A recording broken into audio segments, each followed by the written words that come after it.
윤태권 실장 어서 오십시오. 네, 안녕하세요.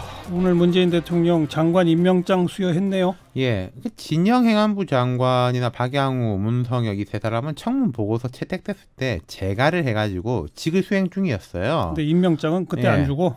근데 이제 오늘 김현철 통일부, 박영선 중기벤처부 장관 이렇게 해가지고 5명한테 임명장을 줬는데 이 자리에서 문 대통령은 문재인 정부 중기를 함께 이끌어갈 각부 장관으로 취임하시게 된 것을 축하드립니다.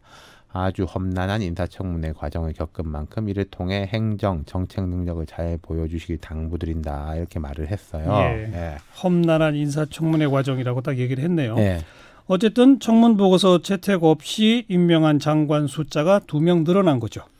낙마자 숫자도 2명 늘었고, 그렇죠. 청문 보고서 채택 없이 임명장 받는 사람 숫자도 2명 늘었죠. 이게 정치적 부담일 수밖에 없죠. 네. 이 앞에 윤회 장관 임명장 줄 때 그때 뭐 대통령이 덕담이었겠죠. 청문회 때 고생 많이 한 사람이 일 잘한다는 전설적 이야기가 있더라. 그랬다가 조금 반응이 좋지 않은데 오늘은 그 부분에 대해서 신경을 쓴 모습이었어요. 그러니까 뭐 아주 드라이하게 이야기를 했는데 뭐 장관만 치느냐 인사청문회 대상 전체를 다 치느냐 기준도 제각각이지만은 임기 대비 숫자 지금 문재인 정부 출범한 지 만 2년이 안 됐지 않습니까?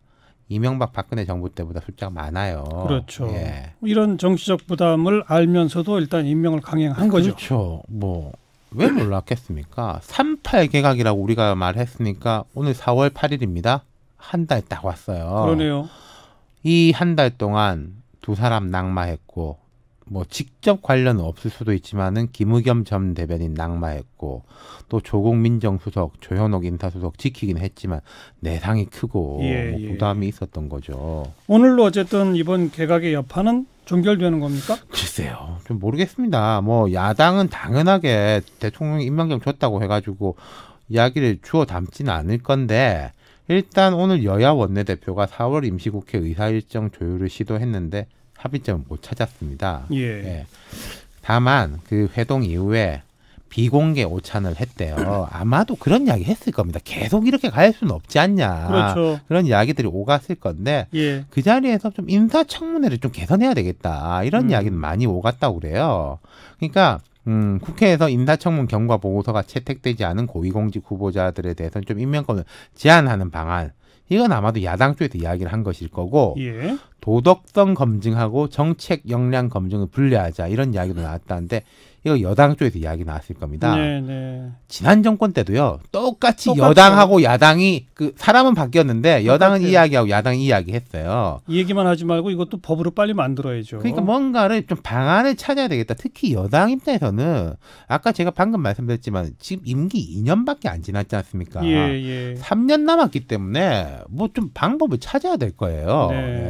인사청문 제도 개선은 그건 그거고 국회 운영에 있어서 계속 이렇게 갈 수는 없잖아요. 그렇죠. 지금 보면은 근데 이제 공교롭게 지난 식목일부터 시작돼서 이제 주말 동안에 종결된 산불. 이 산불이 전국의 흐름을 한번 끊고 가는 의미가 있었거든요. 정부의 대처가 상당히 괜찮았다 이런 평가가 높고 또 이런 자연재해 앞에서는 정쟁도 멈춰야 된다 이런 공감대도 있었고요. 또 뭐 몇몇 사람들 뭐 정쟁화 시킨 것도 있었잖아요.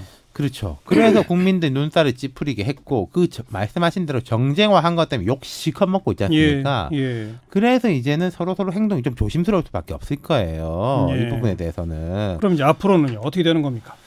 그러니까 이게 또 한미 정상회담으로 이제 흐름이 또 한번 끊기는 느낌이 있는데 그거는 국회랑 관련이 없잖아요. 그렇죠. 근데 이제 여도 그렇고 야도 그렇고 어영부영 이제 넘어가면은 나중에 다 돌아올 거예요. 그러니까 지금 한국당 청와대 입장에서는요 사람 안 바꾼다고 하면은 시스템 변화라든지 국민들과 정치권한테 뭔가 내놓긴 내놔야 될 겁니다. 그 뭔진 제가 잘 모르겠지만은 한국당도 황교안 대표가 처리해야 할 것이라고 공언했던 이제 5.18 관련 망언자 징계 문제 한다 그러더라고요. 또 어젠가 오늘인가 윤리위원장을 임명했더라고요.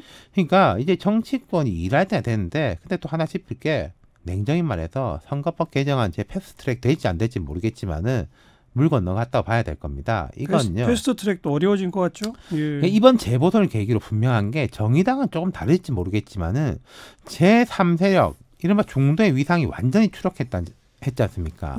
바른미래당 그리고 민주평화당하고 정의당 교섭단체 구성도 난항이거든요. 오늘 민주평화당 뭐 의총 보면은 절반도 안 되더라고요. 그러면은 이 중간에서 뭔가 바꿔보겠다라고 하는 것은 뭐 어려울 거예요. 그러면은 되는 건 되는 거고 안 되는 건 안 되는 걸로 정리해가지고 4월부터는 되는 것 위주로 아마 원내대표들이 비공개로 계속 회동들을 가질 것 같으니까 그런 식으로 정리를 해가야 되지 않을까 싶습니다. 그렇겠죠. 자, 수고하셨어요. 감사합니다. 윤태권 실장이었습니다.